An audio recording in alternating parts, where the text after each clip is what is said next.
Mientras en Occidente el coronavirus provoca miles de muertes diarias, el colapso de los sistemas sanitarios y una sensación de apocalipsis inminente, en el lejano Oriente, donde comenzó todo, la propagación del mismo se ha reducido drásticamente y la situación ya parece bajo relativo control. Muchos se han preguntado el porqué de esta diferencia, entre ellos nosotros, y ahora te vamos a contar la respuesta. ¿Cómo Oriente contuvo el coronavirus mejor que Occidente?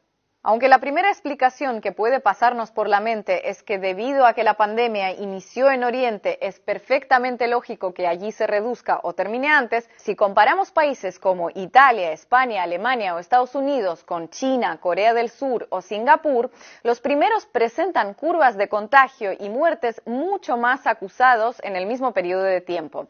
O dicho de otra forma, el primer mes de epidemia en Europa o Estados Unidos ha causado mucho más daño que el primer mes de epidemia en Asia. Entonces, esa engañosa respuesta en realidad da paso a la verdadera pregunta. ¿Por qué si a los asiáticos la pandemia los agarró antes, está haciendo más daño en Occidente, que tuvo más tiempo para prepararse? Y como en todo asunto complejo, no hay una respuesta, sino varias. Factores culturales. En líneas generales, la población asiática es más obediente frente a las autoridades o las leyes. Las personas son menos renuentes a seguir instrucciones del gobierno que en Europa. También confían más en el Estado. Esto tiene sus raíces en el pensamiento de Confucio, muy extendido en el Extremo Oriente, que ve al ser humano como un ser esencialmente social con su respectivo y claro rol en la sociedad. En el caso asiático, esta característica trasciende por completo el eje izquierda-derecha o comunismo-capitalismo. Ojo, es una característica común a sistemas políticos tan dispares como China, Corea del Sur o Singapur. En Occidente, al contrario, la confianza en las autoridades es menor y depende en muchos casos del grado de identificación que tenga cada ciudadano con el gobierno de turno. La abundancia de teorías conspiratorias sobre las autoridades de cada país a la que estamos acostumbrados en Occidente, en Oriente es sensiblemente menor.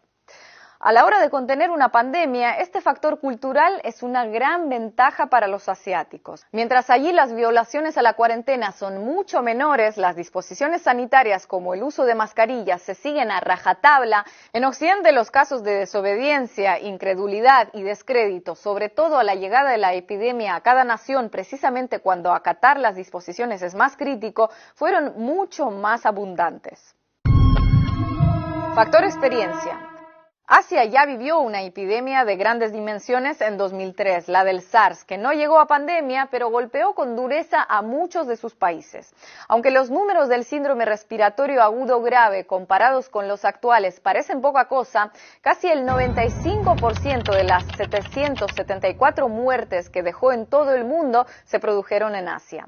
Y como dice el dicho, guerra avisada no mata soldado. Con aquella experiencia, al detectarse los primeros casos de COVID-19, a muchos países asiáticos no les tembló el pulso para tomar medidas drásticas que en aquel momento en Occidente se percibieron como producto de gobiernos autoritarios, pero que poco después ellos mismos también terminaron por adoptar. El confinamiento de millones de personas, la prohibición de todas las actividades económicas no esenciales, incluso las restricciones en los funerales.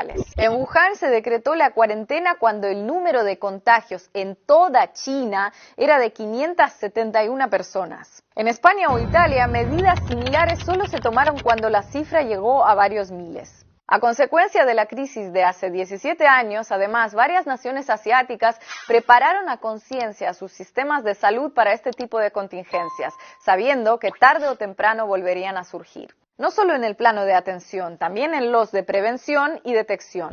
Por ejemplo, Corea del Sur se tomó en serio el desarrollo de su industria biotecnológica, con lo que desde el inicio pudo diseñar una prueba rápida de coronavirus que les permite testear 1 millón de personas por semana. Pero ante los mismos eventos, en Occidente la conclusión parece que fue otra, que ese tipo de epidemias era cosa de asiáticos y a ellos no les iba a tocar.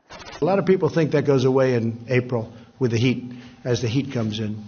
Typically that will go away in April. We're in great shape though. We have 11 cases, and many of them are in good shape now. So, but a very good question. Yes, please.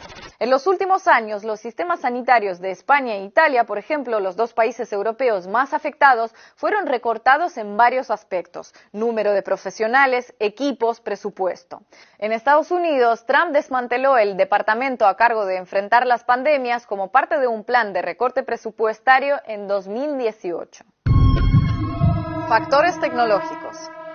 Pero el factor clave, que se complementa con los dos anteriores, parece estar en el uso de la tecnología y la Big Data como herramientas fundamentales para contener la expansión del virus. En China, aprovechando el desde hace años uso cotidiano de la Big Data en el país, el gobierno implantó un sistema semáforo mediante el código QR. La aplicación de uso obligatorio durante pandemias arroja verde si el dueño del smartphone no presenta riesgo, naranja si visitó zonas de riesgo durante los 14 días previos y rojo si debe entrar en cuarentena. El sistema cruza datos de los ministerios de Sanidad, Transporte, Interior, Comité Vecinal y Empresa Empleadora. Si uno de tus vecinos o compañero de trabajo enfermó, si viajas en un tren con un infectado, la aplicación lo detecta de inmediato y cambia tu estado. Durante una epidemia necesitas que tu estado esté en verde para viajar, acceder a tu trabajo e incluso entrar al vecindario donde vives. Con naranja, tus desplazamientos se limitan y con rojo se anulan. Este sistema ha sido muy comentado en medios, casi siempre negativamente, como propio de un gobierno autoritario, pero no se diferencia mucho de otros en la región. En Corea del Sur, las autoridades intervinieron los registros de los teléfonos móviles, tarjetas de crédito y otros datos personales de los contagiados para rastrear a las personas que pudieron haber tenido contacto con ellas. Los datos de zonas, grupos y personas infectadas son de conocimiento público para evitar que la gente los frecuente sin tomar precauciones. En Singapur, toda persona en cuarentena debe enviar su ubicación geográfica desde el celular a las autoridades cuando así se lo requieran, y lo hacen un mínimo de 2 veces al día. Este tipo de medidas, asumidas tranquilamente en Oriente, recuerdan lo que les comentaba del confucianismo, ¿no?, serían impensables en casi todos los países de Occidente, donde se perciben como una intromisión intolerable en la privacidad de los ciudadanos. Aunque con un matiz, porque cuidadito, la Big Data no es algo exclusivo de Asia. ¿O acaso Facebook o Google no saben con quién nos vimos ayer o dónde estuvimos y en qué momento, siguiendo nuestras publicaciones, amigos, etiquetados y aplicaciones de geolocalización? Por algún motivo, todo ese conocimiento que normalmente se usa para que el celular nos avise dónde puedo comprar una licuadora multiuso al poco rato que comentemos que buscamos una bajo el post de un amigo, en este caso no fue considerado como opción para prevenir cientos de miles de contagios y fallecidos. ¿Por qué? ¿Quién sabe? Tal vez la diferencia en el uso de la Big Data radica en que mientras en Oriente está a la vista de todo el mundo, en Occidente muchos prefieren creer que no existe. Pero sin entrar a juzgar este tipo de medidas de contención tecnológica de pandemias usadas en Asia o su ausencia en Europa y América, sin duda la mezcla de tecnología y acceso a datos personales fue otra de las claves del éxito oriental frente al coronavirus. A raíz de esta experiencia, algunos exigirán a sus gobernantes estar siempre preparados para casos así, otros que es un despilfarro, algunos pedirán mayor vigilancia y control sobre la ciudadanía, otros aprovecharán para implementarla, los de más allá dirán que ni ahora ni nunca, que el precio es demasiado alto. Pero el objetivo de este video no es fomentar un modelo sobre el otro ni viceversa, sino conocer algunos de los enfoques y medidas tomadas ante un evento de impacto global como esta pandemia, con características que la humanidad no vivía desde hace un siglo. Porque si no somos capaces de reflexionar o aprender en momentos así, no habrá modelo que nos salve.